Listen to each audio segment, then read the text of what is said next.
Dear student, I am going to discuss or cover the topic of pharmacology and pharmacokinetics second topic, that is distribution.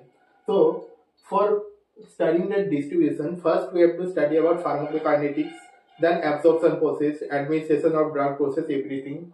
What I have already discussed in previous classes. If you want to help from all these things, you can go and check out my YouTube channel and can check all that video. But I will request you foremostly for distribution, you should see two video that is must. One is pharmacology absorption part 1 and absorption part 2 that are included already in my video. I will give all that link in description also. From there directly you can go and you can check absorption part 1 and part 2 video, because I am requesting they are connected to each other. So to understand better the distribution, you could first go through that absorption part that I already covered. Please go and check it out the description and check the absorption part 1 and part 2. Then see the distribution. It will help you to understand better. So I will start distribution. So first we have to know what is distribution. So after taking a drug into our body, what we are calling absorption, that is got absorbed by different method and different mechanism that I already covered into first part. By that mechanism, after absorbing the drug have to travel different sites where it is mostly required for. For that, drugs should be equally distributed into different organs and different tissues what are present into the body, and they have to reach the specific site of action for which we are that taking the drug for the intended use, so that that drug can reach that site and can show their mechanism of action. So that process, how it is reaching to that different organ in our body, that is called as distribution. So what is distribution? In distribution क्या होता है, drug जो होता है वो body के different tissues या organ में ट्रांसफर होता है. ये हो सकता है कि बोन्स हो सकता है, डिफरेंट टिश्यूज हो सकता है, देन डिफरेंट ऑर्गन्स हो सकता है, या और कुछ हो सकता है, कोई बात नहीं. और डिफरेंट एक्स्ट्रा सेलुलर फ्लूइड में ड्रग का जो डिस्ट्रीब्यूशन होता है या ड्रग जाता है उसकी बोलते हैं डिस्ट्रीब्यूशन. तो distribution is the process in which the drug is got absorbed in our body, then it is going to different part of the body. This may be bones, this can be tissue, this can be organ, or any other extracellular fluid. The drug is going to distribute through blood. Generally through blood only that drug got distributed in throughout the body. It can be bone, tissue, organ, etc. And the distribution process is also depend upon different various factors. So as a student, you can think that in our body, each organ and tissues they have equal importance. So there should be the distribution of drug equally or 100% same to all. But that is not true, and that is not possible at all. Distribution in all organ in same or equally distribution is not at all possible. It is possible only, it is an assumption or it is a hypothesis. When it is hypothesis, we generally suppose that okay, that distribution drug is distributed equally into all tissues, all organs, all things in same amount. But in real life or in real time, it is not at all possible that all tissues and bones and all that part will get, or organs will get equal amount of drug in them. So the distribution, how much or how extent of drug it will be available in different part or different tissue or different cell, it is depend upon various factors which I am going to cover. So we have to know what are the factors which generally affect the amount or extent. That means how much, कितना drug कितना organ में कैसे कैसे amount में जाएगा, वो जो depend करता है वो डिफरेंट फैक्टर्स में डिपेंड करता है. वो सब फैक्टर्स हम लोग एक बाय वन डिस्कस करेंगे. We will discuss all that factors one by one, go through when we will discuss all things in details. So first we have to just name the factors which are affecting distribution of drug, the extent of drug, how much it is required or how much it is reaching in different muscle, different tissue, different bone and different site and different organs. So that factors are, first thing is blood flow.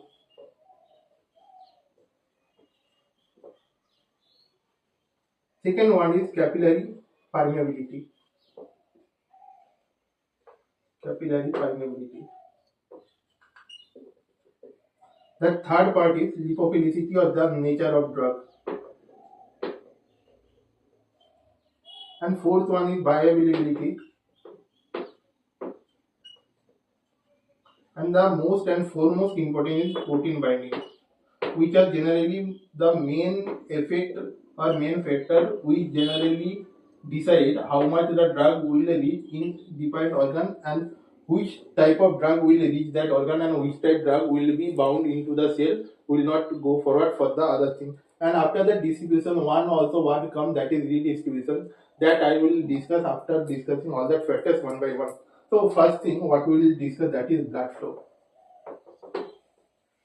During the definition of distribution, I already told that during distribution, the drug will got distributed in different muscle, bone, tissue, and different organ, and different extravascular fluid, generally by blood. That blood is the main carrier or main source of that drug. So how much that blood is reaching to that organ, that is most important. That means in a organ where that drug is reaching less, that means in एक organ है जिसमें कि blood का supply बहुत कम होता है, उसमें definitely blood कम है, मतलब blood कम drug carry करेगा. Blood is less, that means that will carry less blood. So for that organ distribution will be less. And for one organ where the blood flow is very good and very high, means जो सब organ में बहुत ज़्यादा equal और ज़्यादा परिमाण में blood जाता है, वो ज़्यादा ड्रग को कैरी कर सकता है. So for the tissues which are having more blood flow, they have more drug distribution. So the organs which have high blood flow have more bioavailability, more distribution of drug, more distribution of drug, because more blood fluid means it will carry more drug and it leads to more drug distribution. Examples are brain, liver, kidney. That all are most important organs in our body, and in that different veins, arteries are there which are carrying blood to them. So blood flow is more. For that, more drug and blood flow is required. So more amount of drug will reach into that main organs of the body, and here the distribution will be more. And these organs also called high perfusion rate. Perfusion rate is more. That means more blood will come. More blood means more drug will carry, and the drug distribution will be more. And it is same in vice versa cases. Which are organs or tissues which are having low bioavailability or low blood flow, there for them the drug distribution is relatively less. Example is adipose tissue, skeletal muscle, that are all less perfusion rate, so they have less blood flow. Less blood flow means drug will carry less, and the drug distribution also will be less. So they are directly proportional. If the blood flow is more, distribution will be more, and their drug carry also will be more, and distribution is more.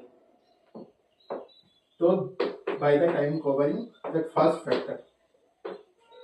Now the second factor which are important for drug distribution, that is capillary permeability. We have to remember that all factors what we are going to discuss which are affecting distribution, they all are interconnected. How it is interconnected, or capillary membrane, how it is interconnected to blood flow? We know that drug generally carries by the blood, and blood generally carries by the small blood veins or artery, and all that are very small and very fine capillaries. So how the capillary is, depending upon that blood flow, how much it will flow inside that or through that capillary, it also depend upon that capillary membrane. So it is indirectly direction to the blood flow. So it is related to blood flow. So that's why I told that all that factors are related to each other.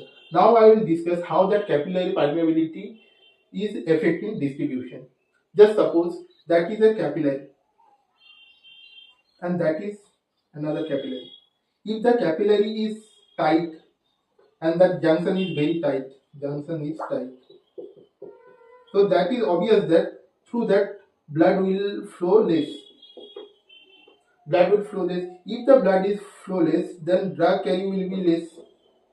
And drug carry if is less, that means in that drug distribution also will be less. And if the tissue junction or that capillary junctions are very thick, or if they have more space, or if they are loose junction, that means more blood will flow. Blood flow will be more. So drug carried by the blood will be more, and then drug distribution also will be more.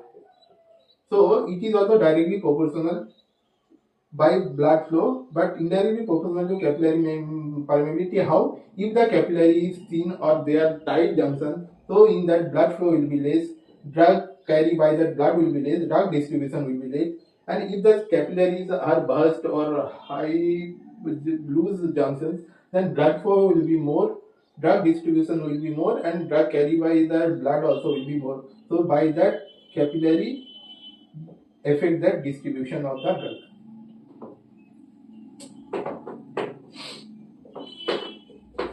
The third topic, or the third factor which affect the distribution part, that is lipophilicity or nature of drug. Lipophilicity or nature of drug. We know lipophilicity means more lipid soluble, and lipophobic means that is hydrophilics. That means they are water loving drugs.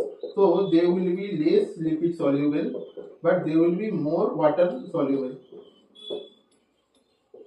But in absorption part, we already discussed that our most of the membranes are lipid made or made of lipid.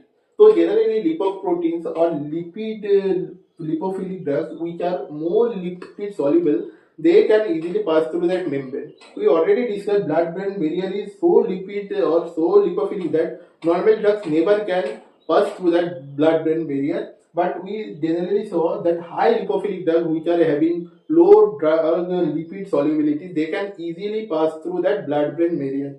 So here also distribution is directly proportional to the lipophilicity. If the lipid solubility is more, then the drug can easily cross different membrane of that body, especially blood-brain barrier, because they have high lipophilic or high pKa value. So they can easily pass through that drug. Example is antipsychotics. We know antipsychotics we generally use for psychiatric drugs, that we will discuss later. Then we have analgesics. Analgesics are class of drug which we are generally use when we have fever, when we have pain. But analgesic is generally for pain. And another drug which are very lipophilic, that are antidepressants. That is used to treat anxiety or anti-depression or depression. We use antidepressant drug. That drugs are also having high lipid solubility or high lipophilicity or high pK, so they can easily pass through different blood-brain barrier and other barrier. So in that, drug distribution also will be more. So if the lipophilicity is more, then the drug distribution will be more. So that means lipophilicity is directly proportional to the drug distribution. That means if that lipophilicity of a drug is more, then it will be distributed more into the organs.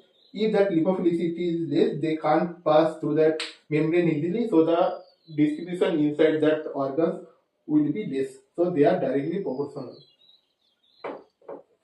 So I have already discussed three factors like blood flow, permeability in capillaries, then lipophilicity, and I told how it is connected to each other and how it is affecting the distribution part. But the main factors which are affecting the distribution, that are first is protein binding. That is the most important, and you have to understand very clearly. If you are not understanding, you can ask your question in comment section, because I have to clear all the doubt related to distribution in protein binding, because it will be useful for other topic that I am going to discuss. That all are general topics of pharmacology. When I will go deep into the different classes of drugs and their mechanism of action, all that will work and all that will be helpful for you. So you should clear all that doubt, and you can ask me in the comment So protein binding an important topic. Then the important is bioavailability. And the third thing and the third term is heat distribution. That three topics are very important for the remaining topics. So you have to understand very quickly and you have to understand very clearly so that you can understand that other topics and other classes of drugs, their mechanism of action, their pharmacokinetic. So it is an important topic and it is very time consuming topic and very important. You have to understand very hard. So I am thinking to cover that important three part into the coming next video of distribution part 2 so that you can understand easily and you can relate with each other and with all topics. So I have already covered the three factors. Go and study the three topics. If it is creating any problem, please ask me because all that are related to that remaining topic that I am going to cover in the next video. Thank you. Take all that absorption part 1, part 2 and distribution video in my YouTube channel which links are already given below in the description. Sorry. Thank you.